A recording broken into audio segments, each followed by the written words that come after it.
Olá pessoal, tudo bem? Hoje eu queria discutir um assunto muito importante para o Brasil, né? A relação entre a China e o Brasil, por que o Brasil se tornou tão importante para a China e a China tão importante para o agronegócio brasileiro, e discutir um pouco também as transformações das questões ambientais e como isso tem afetado os mercados de grãos.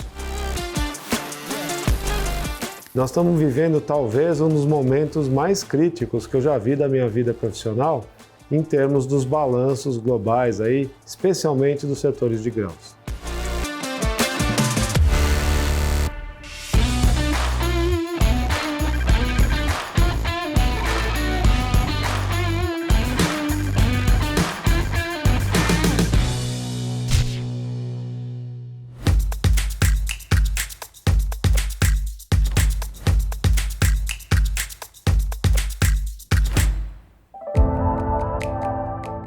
Primeiro, vamos entender a China, né? A China hoje é a maior agricultura do mundo, é um gigante.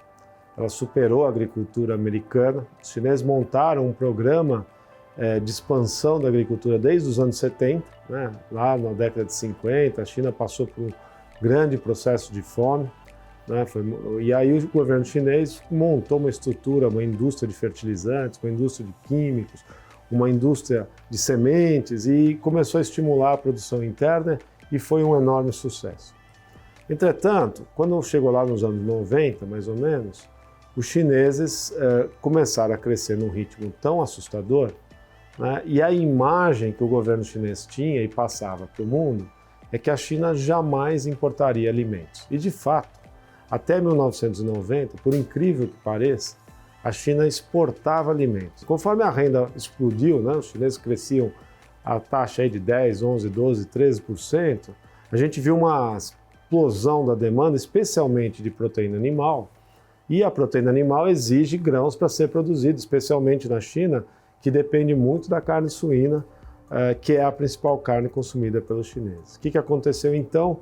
O governo chinês se viu diante de um grande dilema, né? Eles perceberam que seria impossível produzir todo o grão que aquela, né, produção de proteína animal ia necessitar. O que os chineses fizeram? Eles tomaram uma decisão extremamente relevante, né, para nós brasileiros.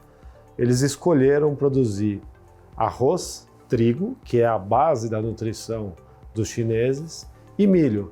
Aí o que aconteceu, gente, é que eles escolheram milho. A China hoje é o segundo maior produtor de milho do mundo. E essa mudança, então, passou para o Brasil, para os Estados Unidos e para a Argentina, mas principalmente para o Brasil e para os Estados Unidos, o papel, a missão de produzir a soja que os chineses precisavam. E, de fato, foi aí, gente, a partir dos anos 90, que a agricultura brasileira, o cerrado brasileiro, explodiu. Então, não é só na soja, né, que os chineses dependem do Brasil. Houve também, aí mais fortemente nos últimos 10 anos, uma mudança radical na demanda de carnes, especialmente de carne vermelha, nos últimos 10 anos pelos chineses, e o Brasil virou o grande fornecedor de carne vermelha para a China.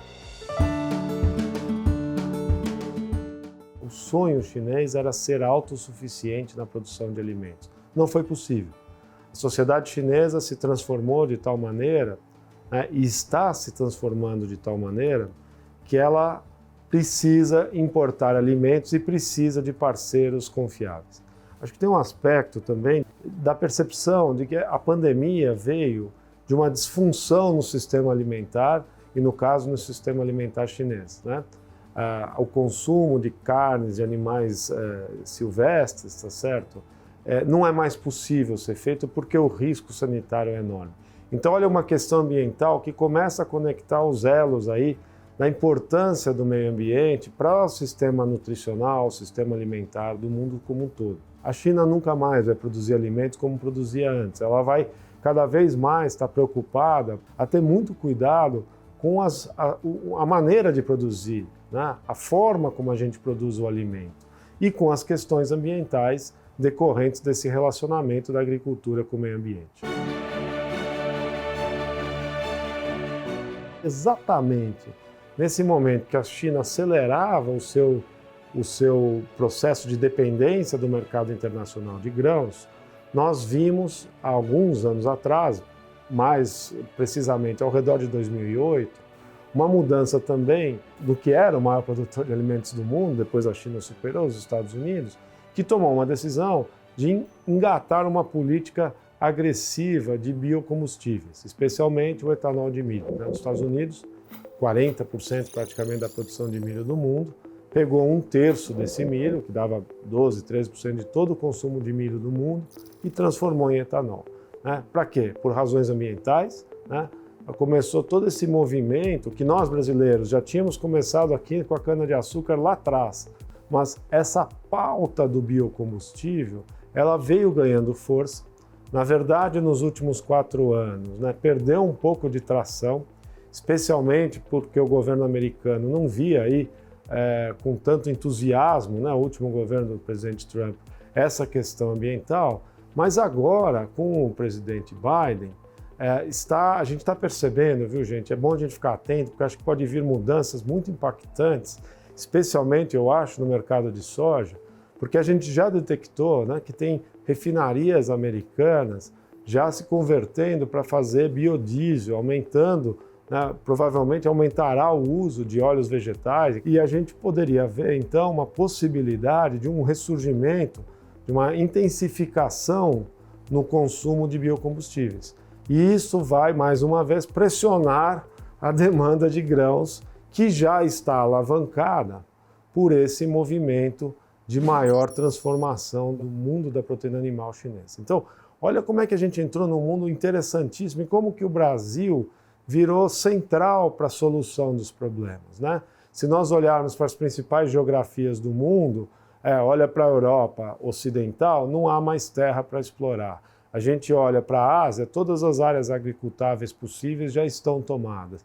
A gente olha para os Estados Unidos, essa potência agrícola, para o Canadá, já também ocupou todas as áreas.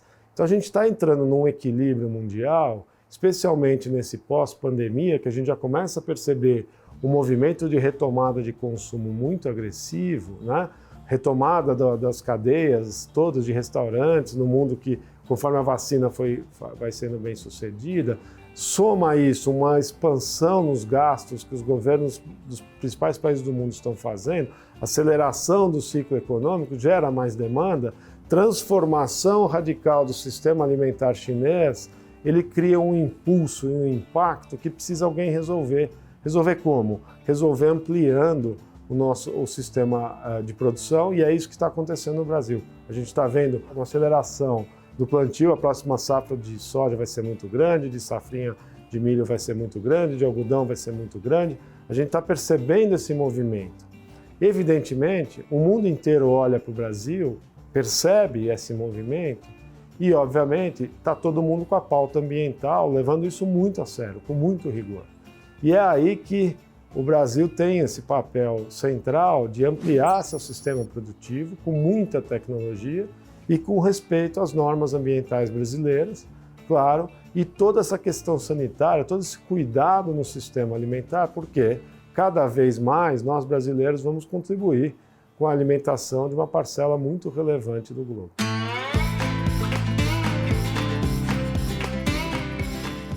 Esse quadro, esse contexto, gente, eu acho que eu gostaria de traduzi-lo em números, especialmente aos colegas aí, produtores de soja, de milho, conectados a essas cadeias, para a gente perceber o tamanho do aperto que o mundo está vivendo.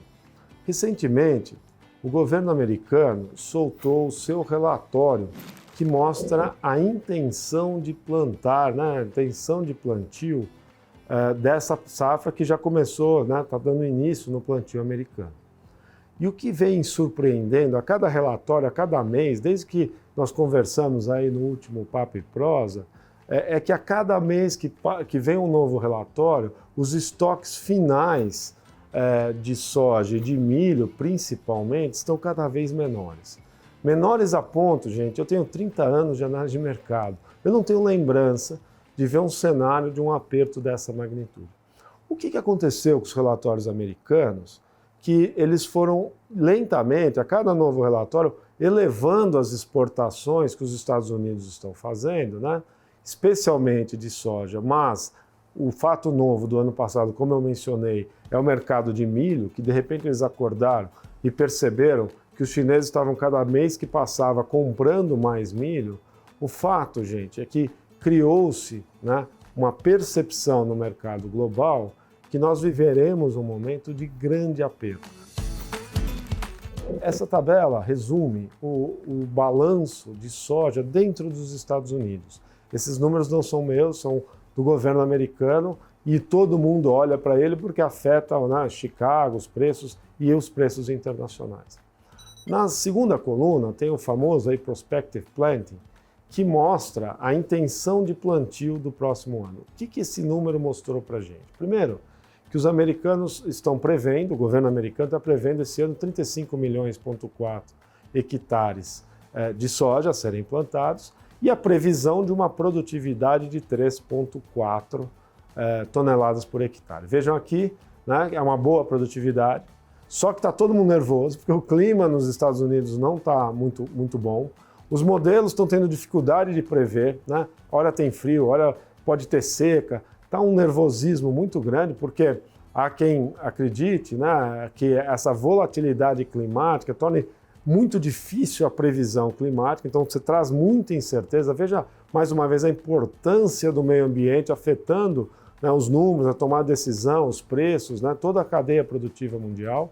Mas, imaginando um cenário médio, uma boa produtividade, os Estados Unidos têm potencial para colher 120 milhões de toneladas de soja. Mas notem, gente, o que os americanos estão prevendo do ponto de vista de consumo, do ponto de vista de exportação? Eles estão prevendo quase uma manutenção do que está acontecendo nesse ano, né? Aqui é o calendário do hemisfério norte, então nós estamos fazendo a conta, né? Começa o ano agrícola deles em setembro desse ano. Percebam, por gentileza, que considerando aí um consumo e uma exportação da ordem de 120, 122 milhões de toneladas, que me parece baixo diante do contexto de demanda mundial, os estoques de passagem projetados para agosto do ano que vem são de apenas 1,7 milhões de toneladas. Entretanto, gente, eu acho bem possível que tanto a exportação americana possa ser mais forte, quanto o consumo interno. Olha aqui a história do biocombustível. Se nós tivermos, né, se a gente está percebendo corretamente que tem uma transformação na direção de mais biodiesel, será necessário mais óleo de soja. Portanto, o consumo americano pode ser ainda maior, o que levaria a estoques nulos ou, quem sabe, até negativos. Isso não existe, mas isso impactaria a exportação americana de soja, que, por sua vez, viriam buscar aqui no Brasil. Um número muito importante também que saiu e que mostra uma mudança no mercado mundial de milho é que os americanos estão prevendo uma área muito grande de milho, 37 milhões e 100 mil hectares de milho. Uma produtividade alta, historicamente, 11,3 toneladas por hectare. Isso é alto, em 37 milhões de hectares é muito alto, tá? Mas considerando uma produtividade boa, o potencial de safra americano de 381 milhões de toneladas, a hora que você vai ver como é que vai ser usado, né, esse volume de milho, a gente percebe que os americanos projetam uma exportação semelhante a desse ano, ou seja, o mundo não pode demandar mais milho, digamos assim, que não daria muito para atender. O consumo interno, observem por gentileza a linha do etanol, volta a crescer o consumo de etanol de milho, em parte porque mais circulação, mais consumo de combustível, mais etanol misturado, eu preciso de mais milho para fazer isso.